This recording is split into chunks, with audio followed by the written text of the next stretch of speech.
বন্ধুরা, একটা সময় পর ছেলেরা বাড়ির বোঝা হয়ে যায়। এটা শুনতে খারাপ লাগলেও এটাই বাস্তব। ছেলেদের ইনকাম করতেই হয়, না হলে সবার কাছে মাথা হেড হয়ে যায়। আমার যদিও খুব একটা অসুবিধা হয় না, কারণ আমি মাথা হেড করেই থাকি। কারণ এমন বাজে থোবড়া কাকে আর দেখাবো। আমার বাবা সারাক্ষণ আমায় বলছে কি করে একটা ছেলে সারাদিন ফোন ঘাঁটতে পারে। আমি আশ্বাস দিয়েছি যে বাবা চিন্তা করো না এত, আমি সারাক্ষণ ফোন ঘাঁটছি না গো, দিনে 2 ঘন্টা টিভিও দেখি, কারণ ওই টাইমটায় ফোনটা চার্জ হয়ে যায়। মা বলছে আমার সাথ ছিল একটা চাকরি বাকরি করবি, তাড়াতাড়ি বিয়ে দেবো, কোথায় দেখবো সুখে সংসার করছিস। আমিও বললাম মা বিয়ে করার সাথে চাকরির কি সম্পর্ক, তুমি শুধু বিয়েটা দাও না, বছর ঘুরতে না ঘুরতে নাতি নাতনির মুখও দেখিয়ে দেবো। বিশ্বাসই করছে না, বলছে না চাকরি না পেলে এসব হবেই না। আমিও বললাম বাচ্চা হওয়াটা ক্রোমোজোমের সাথে সম্পর্কিত, সার্ভিসের সাথে নয়। আর কিছু বলেনি, তারপর আমিও সরে এলাম, কারণ সাঁটিয়ে চর একটা বেশি খাওয়া যায় না। বাবা বলছে তোকে তো কেউ পাত্তাই দেয় না। আমি বলি তুমি জানো ফেসবুকে আমাকে নিয়ে কতটা ক্রেজ?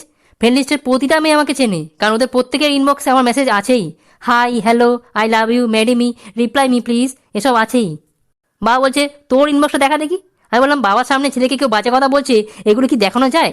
যতই হোক বাবার তো একটা সম্মান আছে, তাই আর ইনবক্সে রিপ্লাই আসা, গেট লস্ট, ছোট লোক, কুত্তার বাচ্চা, এগুলো দেখায়নি।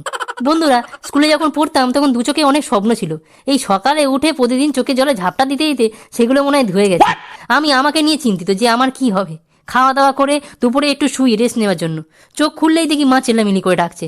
প্রতিদিনের এই অশান্তি আর ভালো লাগে না। এই ভেবে প্রতিবাদ করতে গিয়ে দেখলাম টিভিতে ঘন্টাখানেক সুমন চলছে। আর কথা না বাড়িয়ে খেতে বসে গেলাম। বাবা বলে তোর কি মনে হয় না যে কোনো একদিন মায়ের হাতে কিছু টাকা তুলে দিই? আমি বললাম হ্যাঁ আমি একদিন দেবই। তো সেদিনই আমি কর করে 10,000 টাকা এটিএম থেকে তুলে এনে মার হাতে দিলাম। সব সেট ছিল।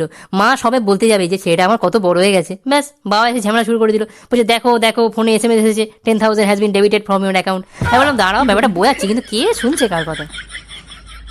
এই হ্যালো, বলছি একটা রুম হবে রে কটা দিন থাকার জন্য। তোর বাড়ির কি হলো? বাড়ির কি হলো? কি হবে, কিছুই হয়নি।